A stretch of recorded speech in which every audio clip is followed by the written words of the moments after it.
Bonjour, bonjour tout le monde. Comment ça va aujourd'hui? J'espère que vous allez bien. Moi, ça va un peu moyen, mais bon, ça va aller mieux, ça va aller mieux. Alors, aujourd'hui, le thème d'aujourd'hui, c'est simple. Le coronavirus est en train de rendre les gens fous. Le coronavirus est en train de rendre les gens complètement maboules. Je vais préciser, surtout ici en Occident. Donc, vous imaginez, la majorité des gens qui vivent ici, eh bien, ils commencent franchement, de plus en plus à devenir franchement fous. Au début, c'était la folie des papiers hygiéniques, d'accord? Euh, la phase papier hygiénique est passée, je crois. Donc, la folie papier hygiénique, enfin, c'est comme ça que les médias, les réseaux sociaux ont baptisé ça. C'était tout simplement les gens qui entraient dans les magasins et qui prenaient tout ce qui ressemblait de près ou de loin du papier toilette. Voilà. Donc, les rayons étaient vides. Vides. La raison que les gens ont donné la majorité du temps, c'était que oui, on ne sait jamais, vu qu'il y a cette pandémie, ils vont sûrement augmenter le prix du papier toilette.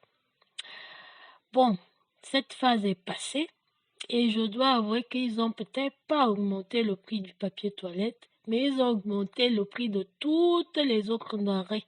Donc, je ne sais pas si c'était vraiment utile ou pas, mais bon, bref.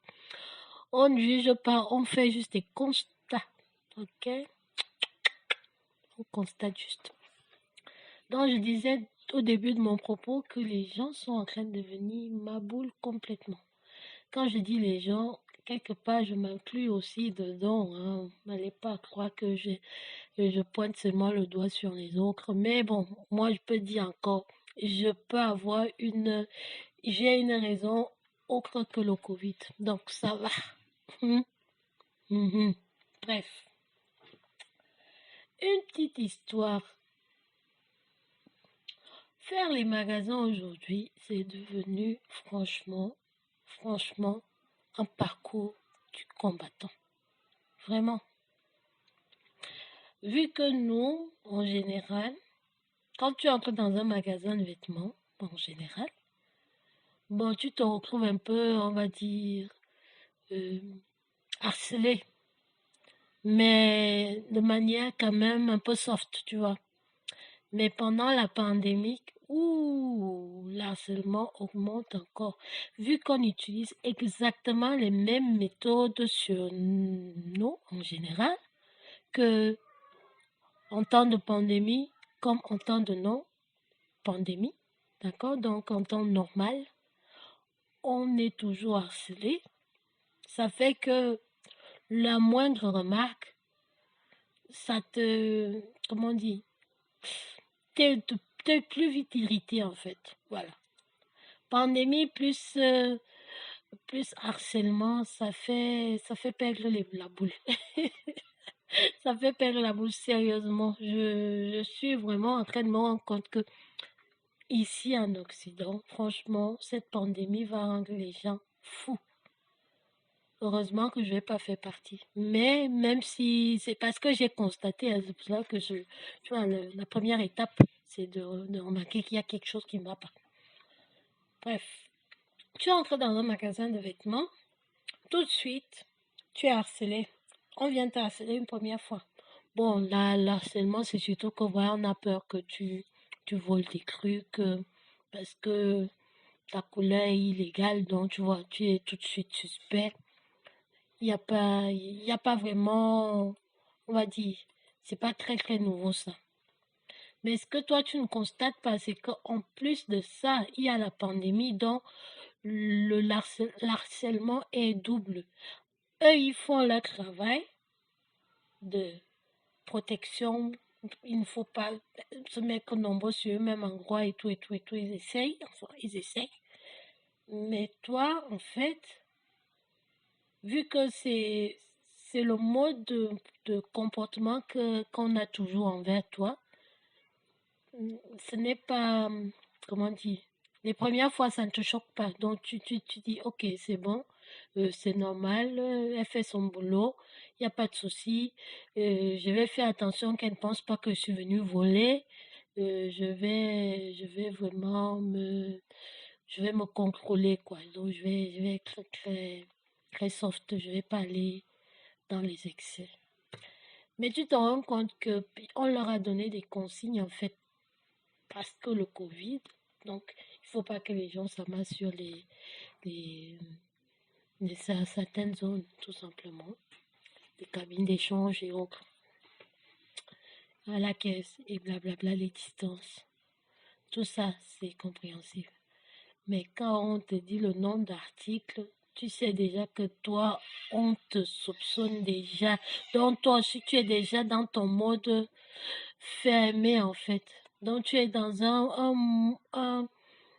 comment je peux dire, une habitude qui est déjà réglée, quoi. Donc tu sais que quand on va venir te dire ne prends pas plus que toi, tu vas seulement prendre le panier, tu vas mettre dehors que non, ne pensez pas que je suis en train d'emballer les choses et mettre dans mon sac. Pardon, voilà votre panier dehors. Voici les articles que je pars avec pour essayer. Mais tu comprends pas que en plus, c'est la méthode que toi, on te fait subir tous les jours. En fait, c'est le, comment on appelle, c'est l'harcèlement Covid, en fait. Donc, là, tu te rends compte que depuis que tu existes ici, donc depuis que tu vis ici, en gros, on t'a toujours harcelé en version Covid, quoi. On t'a toujours harcelé en version euh, pandémie. Mais plus soft, tu vois. Soft parce que c'est une fois, mais après on t'observe de loin, tu vois.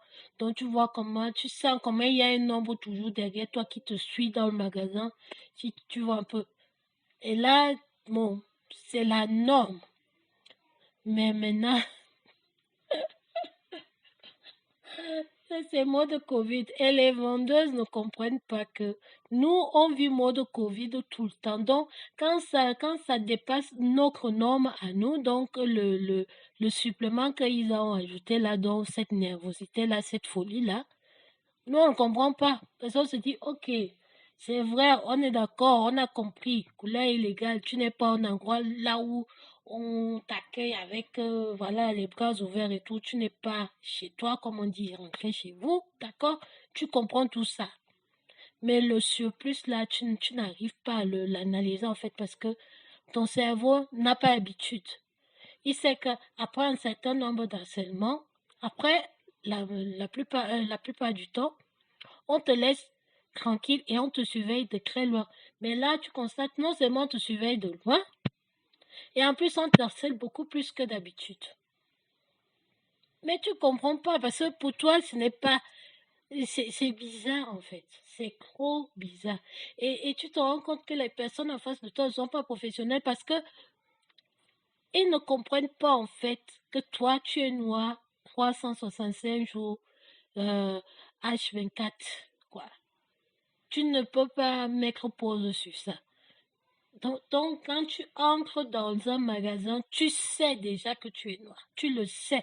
On n'a pas besoin de te l'écrire sur la porte qu'interdit aux noirs ou bien interdit aux Italiens, aux chiens. Non, non, on n'a pas besoin de te l'écrire quelque part pour que tu saches en fait déjà de base que ici, là, je suis noir. Donc, je me comporte le mieux possible qu'on ne puisse pas m'imaginer en train de... Parce que tout de suite, dès que tu entres avec les habits dans la cabine, tu sais déjà que dans leur tête, ils ont déjà imaginé des scénarios possibles et incontournables que c'est, en fait, même si on ne te le dit pas, on dit la communication non verbale, tu le sens, tu vois, tu sens que tu es suspect, quoi, les vibrations de ça sont tellement fortes que tu ne peux pas.